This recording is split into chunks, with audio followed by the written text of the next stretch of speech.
Então ele mandou fazer um plano nacional de reforma agrária, certo? Então foi feito o primeiro plano nacional de reforma agrária, que todos os estudos comprovam que não se executou 10% dos seus projetos. Ou seja, nem 10%. Bom, vamos passar um pouquinho para só para não ficar tanto, eu vou botar aí fechando. Bom, depois então, eu vou mostrar dois quadros que tem depois, que estão da distribuição geográfica dos assentamentos da Paraíba, eu não consigo pegar por quê? Pode passar da Bíblia, vocês entenderam? Bom, então olha só. Então veja só, isso aí agora regime militar, nova república, governo Collor, governo Itamar, governo Fernando Henrique, Fernando Henrique I, Fernando Henrique II e governo Lula. Criou mais assentamentos do que o Fernando Henrique II. Então você veja que sempre, tá? Já no primeiro mandato, o governo teve de 190, esquecendo de 190, de 190 assentamentos, 100 foram criados pela Presidência da República. Aí todo mundo já perguntou cifras para a reforma agrária, que estão no seu governo. Dois, sobretudo, transformar a reforma agrária, chamada reforma agrária de mercado. Agora o plano da terra, etc., acabar com a certeza técnica e não vai dar tempo para desenvolver. Bom, pode passar também, por favor. Porque eu quero mostrar isso aqui, pode passar também. Aí depois verificar como é que os assentamentos estavam distribuídos no Estado, pelas suas guerras do governo hoje. E naquele momento, o que a gente constatou? E talvez por peso maior do seriado. O seriado deve ter aumentado o seu peso nos assentamentos da Paraíba. E essa é uma questão, a questão ambiental. E quando a gente fez o plano, tivemos a ajuda do Daniel, as pessoas que conhecem, né? Que trabalhou com os assentamentos da região. Essa questão de passivo ambiental é graças à contribuição do Daniel. E a gente verifica o seguinte: os assentamentos, portanto, têm um ônus de receberem uma situação do ponto de vista ambiental, que é um verdadeiro passivo ambiental, porque nunca ninguém se ocupou daquele, e agora os assentamentos têm que atender a legislação. Portanto, isso é um ônus obrigatíssimo para os assentamentos fortes. Pode passar para mim, por favor. Aqui uma outra palavra que é o planejamento. No governo Fernando Henrique II, chegou um momento de dizer: ora, na Paraíba não existe praticamente exploração coletiva. Existe exploração mista, exploração coletiva geral, praticamente não existe. Isso tem nada muito pelo sul. Pelo sul aqui praticamente não tem. Então, se não tem parcelamento, não está definido. Então, os funcionários públicos têm que ser dedicados. Quando vem o recurso, etc., eles trabalham. Bom, passou a PDA, os planos de desenvolvimento dos assentamentos. Quando eu estava no nomeado, eu me insurgi muito contra isso. Em pleno neoliberalismo, o Brasil dizia que o planejamento era uma coisa do passado, que o mercado resolvia tudo. Se o Brasil não tinha planejamento, por que o assentamento tinha que ter? Se existe, sabe? No final de 97, a CNBB, a faz uma articulação e o Vaticano lança um documento mundial sobre a questão da terra. O documento foi lançado para o mundo, mas era direcionado ao Brasil. Isso, inclusive, era um mal-estar. Era essa demonstração. Então, a gente vive aí, hoje, você pode ir no direito, vamos fazer uma coisa criminalização dos movimentos sociais. Agora, a gente trabalha na roda da outra forma, a criminalização dos movimentos sociais, porque quem luta é processado criminalmente. Né? Então, você está vendo que você é um passo, você não vai isso aí. Pronto, era isso. Pode falar, a última pergunta, ele já considera aqui, exatamente essa questão de que uma política característica, talvez, do Estado do Brasil. Existem políticas que são muito bem conduzidas. Uma das coisas mais bem conduzidas do Brasil, inclusive, não foram as estatais. Vale do Doce, tudo era coisa de sucesso, infelizmente, eu não tenho várias áreas depois. Mas tem certas coisas que jamais são bem conduzidas. Aquilo que interessa mais a população são políticas, não são políticas efetivamente bem conduzidas. Muito obrigado, desculpa por ter prorrogado a passada.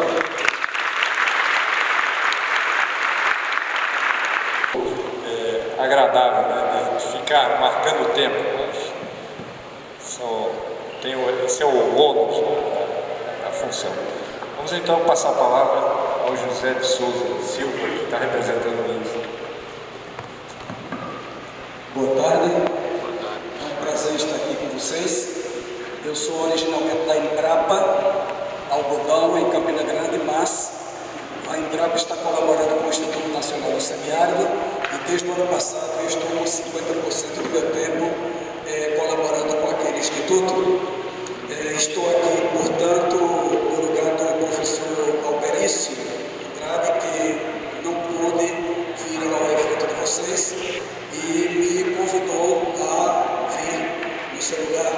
Não vou conseguir, obviamente, substituir na altura, mas queria compartilhar com vocês alguns elementos de referência que poderiam, eventualmente, somar-se a outros insumos que vocês já têm na sua experiência individual e no grupo.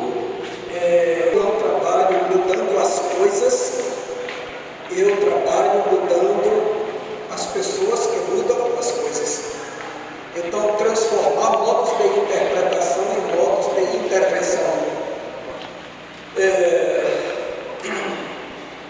Cada pessoa, cada indivíduo, ao longo de sua história individual, ele olha para a realidade através de algumas verdades que vão sendo estabelecidas ao longo de sua história de vida.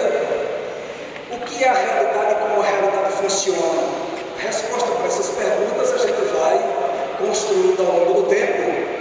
E em qualquer momento é através dessa visão de mundo, dessa concepção de realidade, deste conjunto de verdades que nós olhamos para a nossa realidade.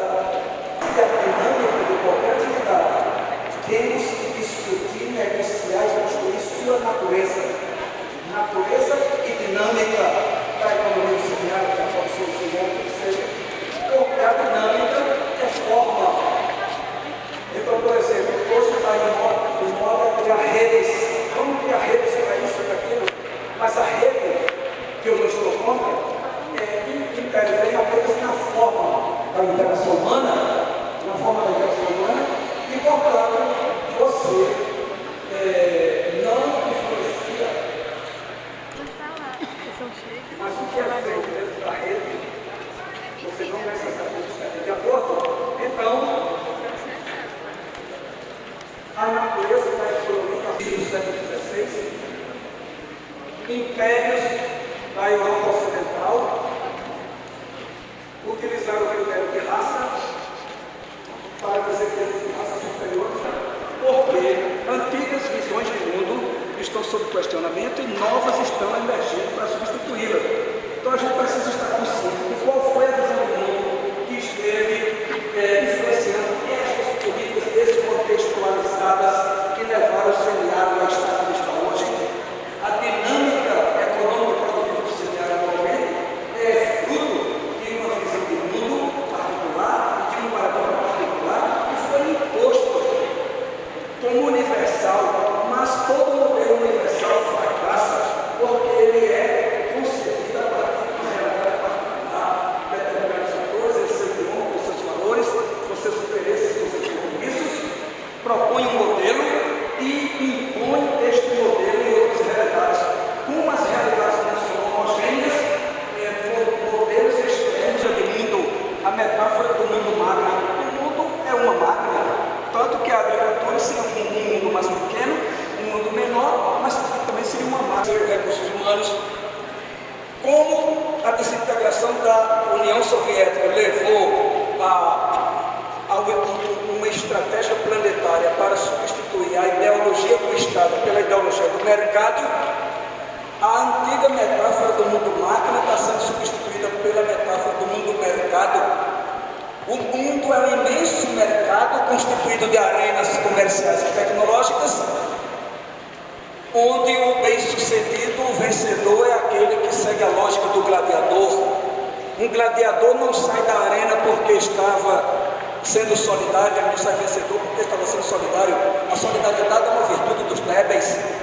Na arena, ele saiu vencedor porque eliminou todos os demais competidores, cada um por si, Deus por ninguém e o diabo contra todos. Essa é a lógica da arena. Então, o mundo mercado é o mundo arena, por isso agora já começa a nos chamar de capital. Vocês precisam entender por quê. Quando a visão de mundo que influenciava era dominante, era a visão mecânica, nos chamavam recursos humanos, porque tudo que entra numa máquina se chama recurso e tudo que sai se chama produto. Agora que querem substituir pela metáfora do mercado, tudo que entra no mercado se chama capital e tudo que sai se chama mercadoria. Então, recursos naturais na visão mecânica do mundo, capital natural na visão mercadológica do mundo, recursos financeiros, capital financeiro, recursos humanos, capital humano.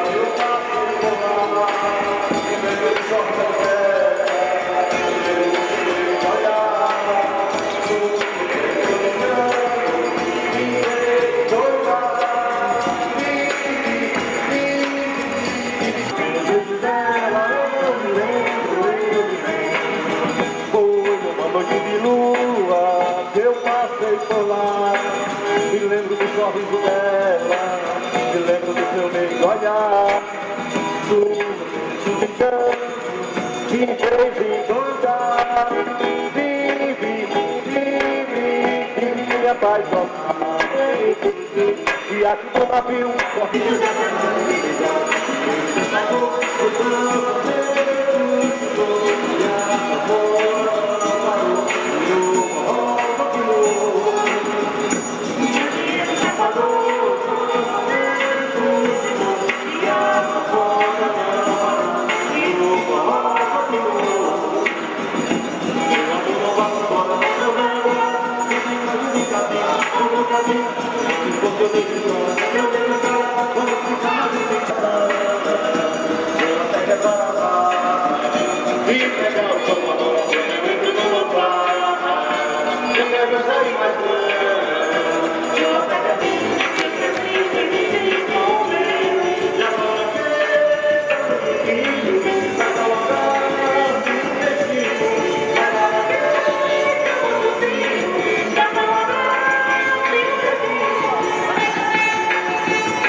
graças ao grande educador, nosso saudoso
Mas antes da gente estar...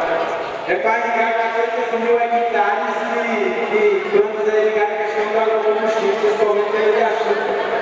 Então, se fosse tanta coisa retornada, mas isso vale para várias outras políticas, né?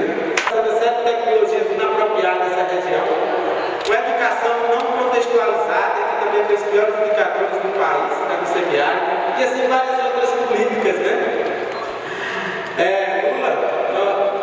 Nosso presidente atual do país, inclusive, disse que nenhum nordestino vai morrer de sede esse ano.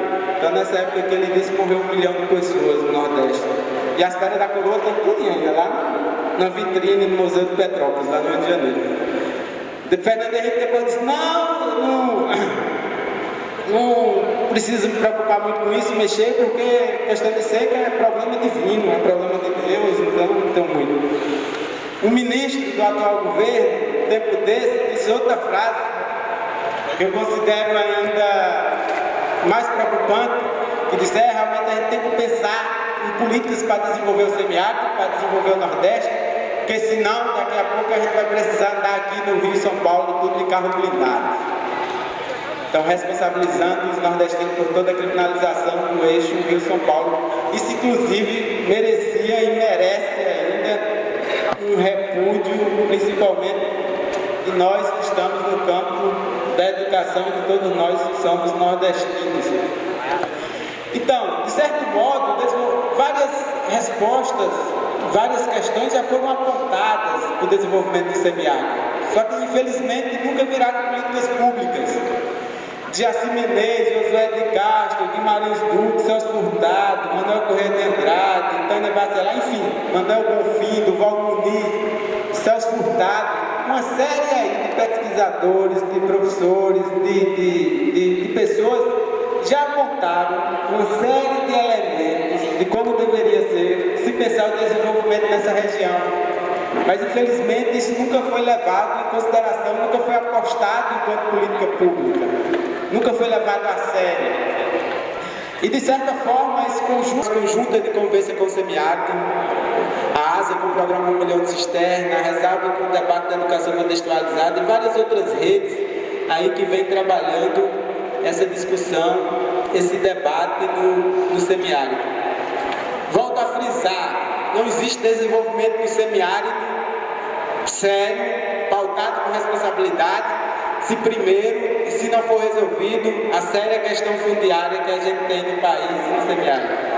Então, no semiárido a gente tem dois problemas. Um que é a concentração de animais de pequeno e médio porte. Uma outra coisa, além das tecnologias de água, de produção, a organização, trabalhar toda a questão aí das relações de gênero, o papel da juventude e tudo. Uma outra coisa que vem ganhando corpo, principalmente na região da Bahia, é o aproveitamento de frutas da caatinga. Então, umbu e várias outras frutas lá que o pessoal nunca utilizava, só se via por modo de comer. Hoje o pessoal tem uma renda, cada família, de R$ 1.500, de R$ 2.000 de lucro e trabalhando esse extrativismo com sustentabilidade, né? Fazendo doce, suco, geleia, compota, inclusive com o mercado aí aberto nesse campo, né? Então, é uma alternativa, uma fonte que se pode apostar. Toda a questão, todo o trabalho aí voltado, que toda essa discussão, todo esse debate precisa estar presente na escola, né? Precisa estar presente aí no debate da educação contextualizada.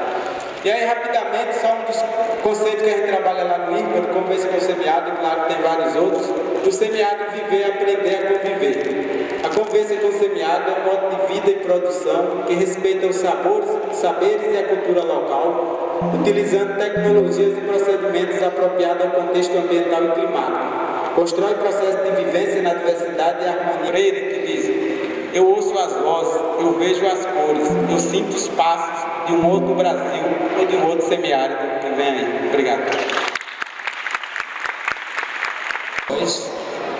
Perguntas, questionamentos,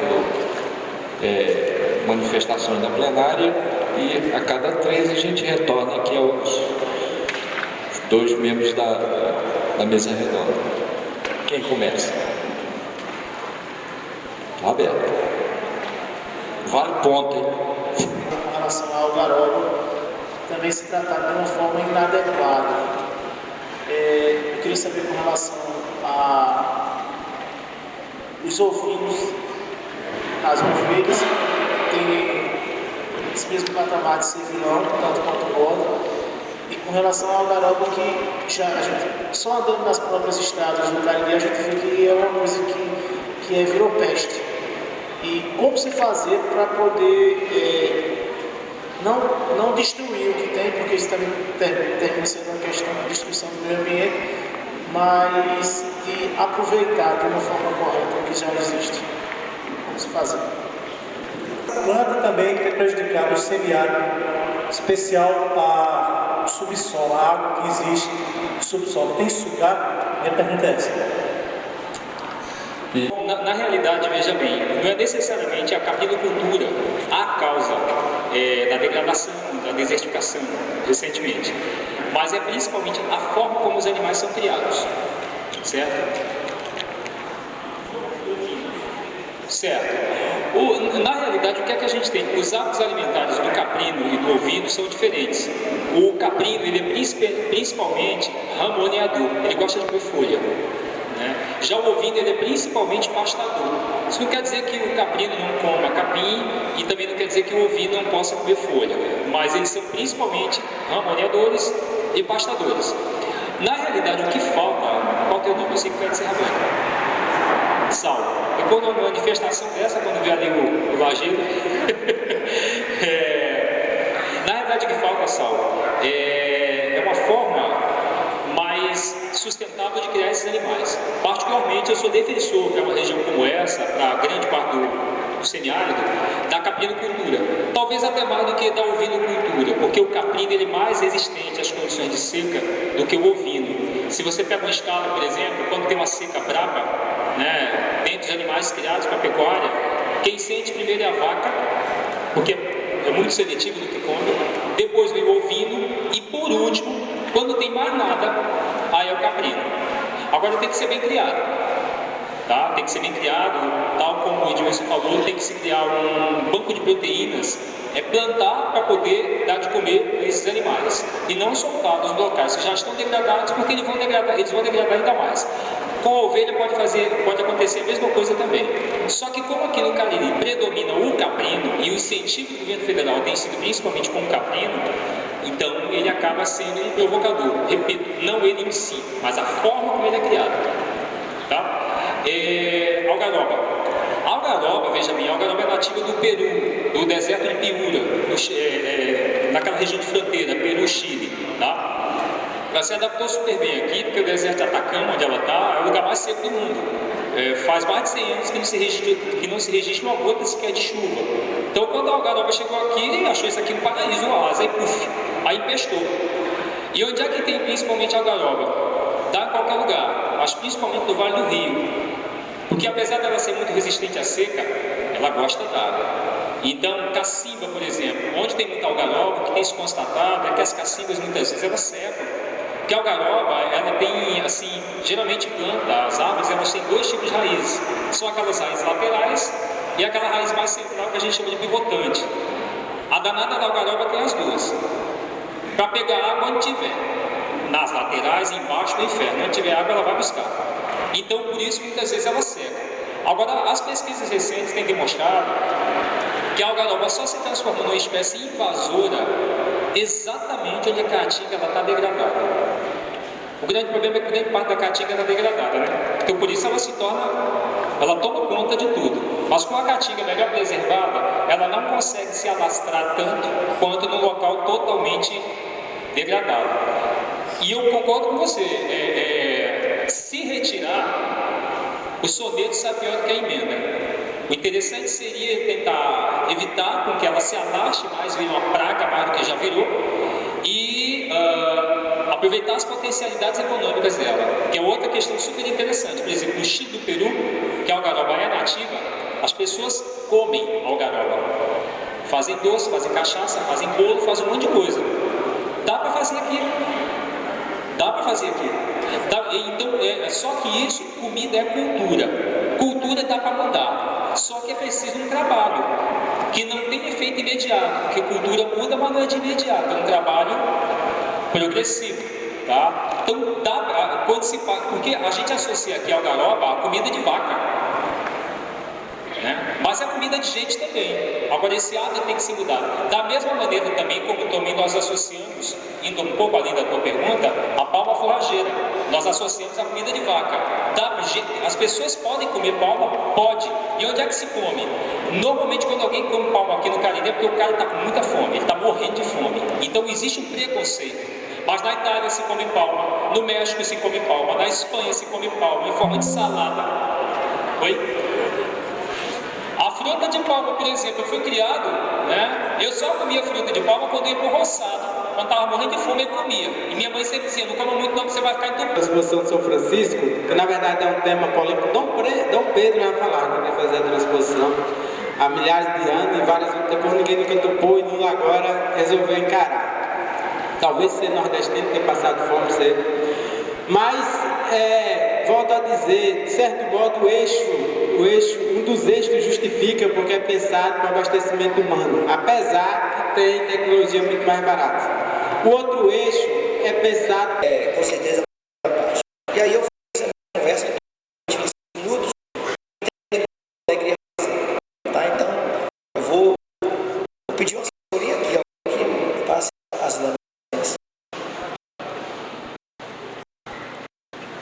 Pode ser o senhor? Não fica de frente para mim. Você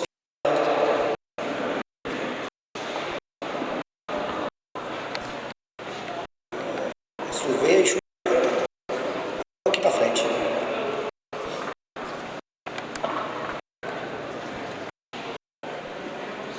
Alô?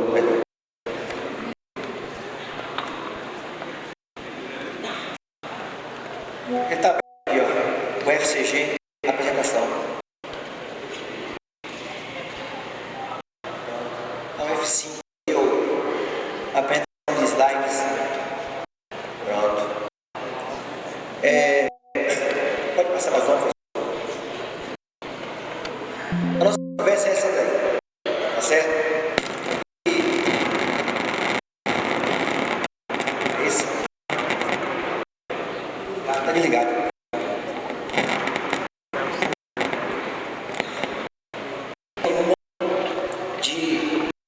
De estudar economia com a missão de ser economista.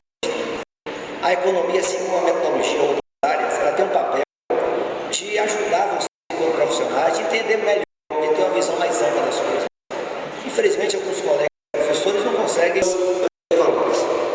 O terceiro aspecto é onde a gente quer chegar. Você quer chegar nessa conversa de desenvolvimento sustentável ou de qualidade de vida. Quem englobar e falar, a qualidade de vida é a nossa função, o nosso papel, o profissional de biotecnologia, o profissional de engenharia de produção precisa declarar qualidade de vida, mas você nunca traduz o que significa isso. De que nós estamos tratando. E se a gente está pensando que qualquer ação que nós esteja fazendo tem um projeto político, não no sentido partidário, tem um projeto de inserção, de funcionamento, e se tem um plano de trabalho, a gente não pode. Como é que está essa situação, já que o tema nosso é esse, dessa economia local? Como é que está o comércio? Como é que está a indústria? Como é que está a agricultura? Como é que os diversos setores se organizam, se juntam? Que rede é essa?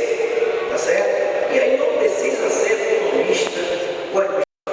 Vocês precisam sair de curso, seja qual for isso lá, ter noções de como é que essa peça, esse espaço da sociedade funciona. Tá certo? É essa. As 4 questões que eu gostaria de entender. E começando o seguinte.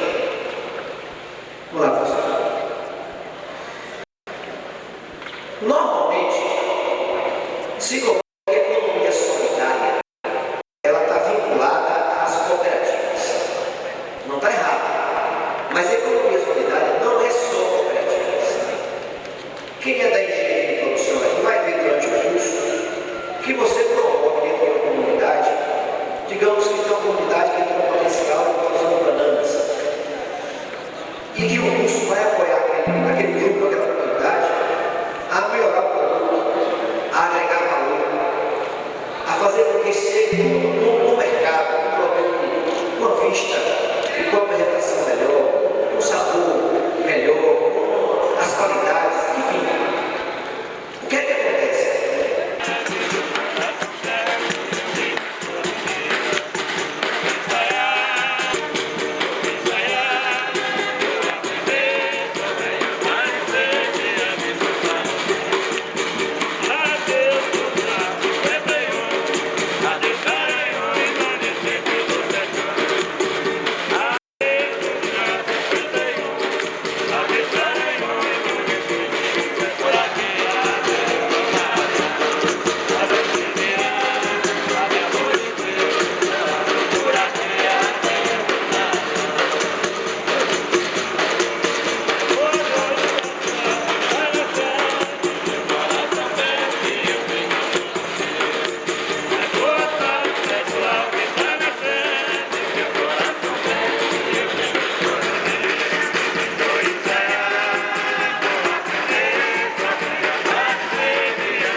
ficar com uma boa foto, hein? Que a praticidade aí do...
Então ele chegou quase ainda há pouco aqui conosco. Então eu gostaria muito de agradecer ao professor Edmex por ter aceito o nosso convite. E como o professor Edivan já falou, Abdalazes ele teve que ir para uma reunião de urgência no MEC hoje e não poderá estar aqui conosco fazendo o debate da temática. Mas nós podemos contar com ele em outros momentos, pela Universidade Federal da Bahia, na área de currículo, né? E é uma pessoa que ao longo desses anos tem trabalhado com a questão da educação no semiárido brasileiro, principalmente acompanhando o processo de articulação dessa rede, que é uma rede que hoje articula diferentes estados da região Nordeste e mantém, inclusive, o semiárido, um debate recente no Brasil. Até a década de 90, no Brasil, nós não escutávamos falar na academia sobre educação rural. E nós podemos depois, a professora já vai trazer isso, aprofundar qual é a diferença entre a concepção predominante do Brasil em sua totalidade, que é a educação rural, e o que é essa educação rural, que inclusive nomeia as unidades acadêmicas do nosso centro e tem um curso específico para formar profissionais para a educação rural. Então, a experiência o espírito do seminário, na segunda-feira deste seminário, que é poder ter todos os estudantes do nosso centro dialogando, ouvindo, discutindo sobre as diferentes áreas do conhecimento, não é um debate somente para o pessoal da unidade de educação rural, para todos nós, porque nós estamos trabalhando a educação na perspectiva do processo de formação humana, processos educativos escolares e escolares, e todos vocês, seja da tecnologia de desenvolvimento, seja da educação do campo, estão vivenciando bastante processos educativos. O que é educar que vai ser a professora, se você tem 40 minutos e depois a gente vai para ok?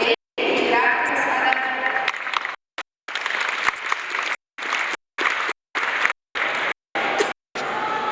Tentando trazer para a universidade, que pensar se o Paulo está vivenciando essa discussão, está compreendendo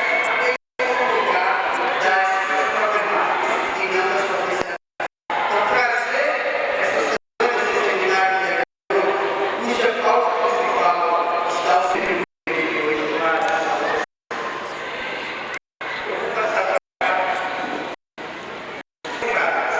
seja, essa escola semiária vai fazer, de fato, uma desconstrução do atual modelo de escola que nós temos. Ou seja, repensar esse lugar da escola que até então nós tivemos presente. Tudo diz respeito à escola.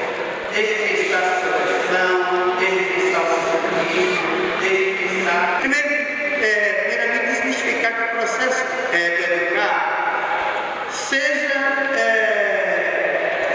uma responsabilidade apenas da escola. Então, não é uma responsabilidade. Educar, o processo educativo, não é uma responsabilidade apenas da escola.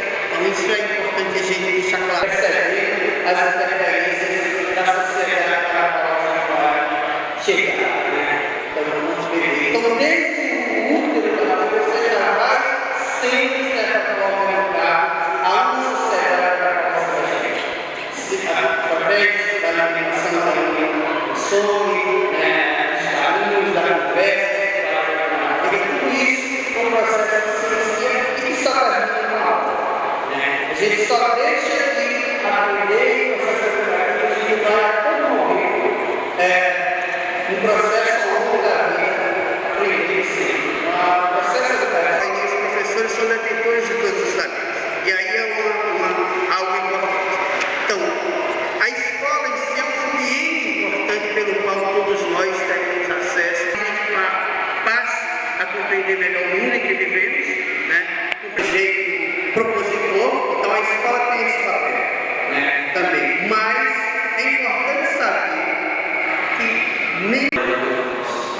sociedade, e eu retorno com os interesses sócios do movimento e grupo podem intervir, pedir educação religiosa sempre conversada.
No projeto, a gente não aprende somente capoeira, esporte, teatro e informática. Aprendemos a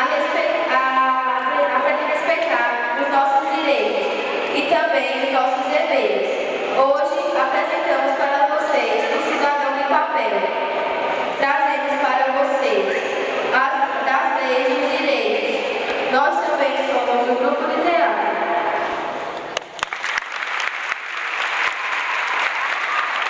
Leis que não são cumpridas, na sua grande maioria, que estão inscritas na Constituição, inscritas no Estatuto da Criança e do Adolescente, mas a exemplo de tantas leis do nosso país, não existe o cumprimento delas. E por isso mesmo, Os direitos humanos, a infância é a maior vítima e a violência é uma consequência natural. Ele não tem culpa, ele não tem nada, ele é uma planta tão frágil, mal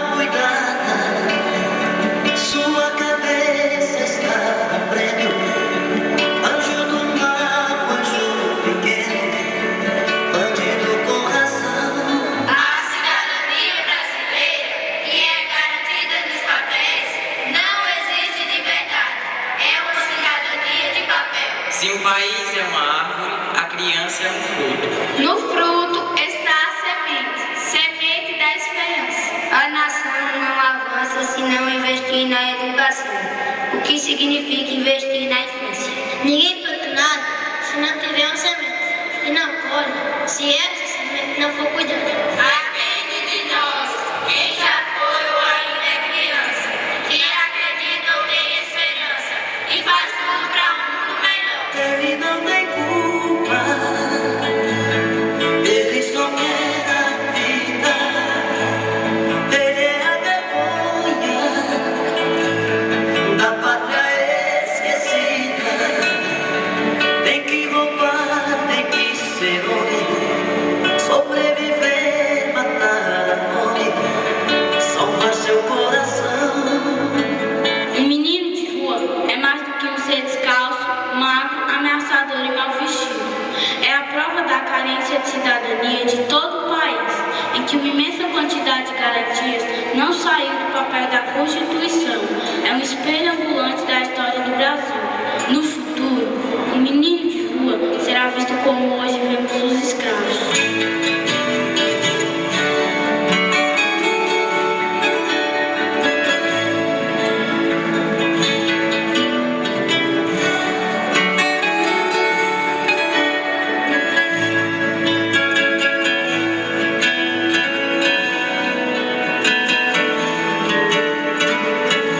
Para vocês, vida bela, para nós, favela, para vocês, escola, para nós, pedir esmola.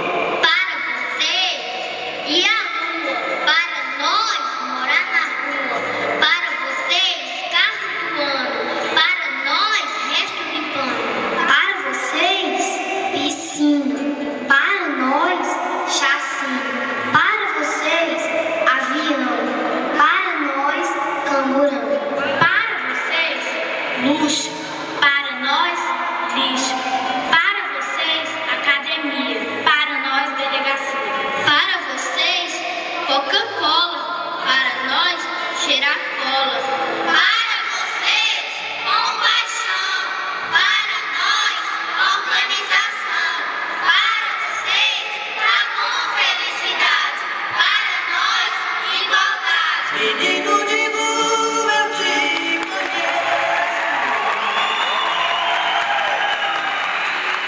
São a quantidade de água que evapora. O que eu queria dizer a vocês, um terço da superfície terrestre está classificada numa dessas 4 condições físico-climáticas. Não é pouco, é um terço, tá certo? Se você pegar os outros climas mais temperados, gelo, por exemplo, Polo Norte, Polo Sul, tá, você vai ter já uma outra, mas um terço. Então, a primeira coisa, tirar da cabeça da gente, isso aqui não é uma terra amaldiçoada, que a gente, tá certo? Recebeu para viver nela. Um terço do planeta, e nós não somos nem superáridos nem áridos, nós somos semiáridos, e algumas áreas do semiárido se aproximam do clima subúmido seco. Então, são 50 nele. Nós somos o semiárido mais chuvoso do mundo. Os maiores índices médios de precipitação pluviométrica estão no nosso profundidade, é certo? Obviamente que a evapotranspiração também tem suas diferenças em cada uma dessas áreas, mas nós somos o semiárido mais chuvoso do mundo, somos o semiárido mais habitado do mundo. Nenhuma área semiárida do mundo tem tanta gente como nós temos. Isso pode ser também uma vantagem, pode trazer problemas de suporte dos ecossistemas, quanto que eles conseguem suportar disso, mas somos o semiárido mais habitado do mundo, nenhuma outra área do mundo tem tanta gente como nós temos aqui, e nós estamos caminhando para ser o semiárido com o maior volume de água acumulada, represada do mundo. Entende? Então aquela ideia que se colocou na nossa cabeça de que o semiárido é o quê? A terra das secas, a terra onde não tem água. Não tem água sim. Tem água de chuva, tá certo? Claro que as estações, que a irregularidade pluviométrica de períodos em períodos é importante, mas não é bem assim. Então nós estamos aqui, tá certo? Aqui nós temos também já uma diferenciação, mesmo na própria delimitação do nosso, aqui do nosso Nordeste, então do semiárido brasileiro, pegando o norte de Minas, um pedaço do Espírito Santo, nós temos semiárido, que não é o todo, mas pega quase 90% aqui da área do Nordeste. Nós temos ao redor do semiárido subúmido do seco e ainda temos áreas de contorno próximas do subúmido do seco. O que nós estamos tentando chamar a atenção é para, tá certo? Uma realidade. Eu estava hoje conversando com o companheiro Inácio, que veio junto lá de João Pessoa para cá, dizendo, olha, tem uma diferença enorme entre o Cariri cearense e o Cariri paraibano.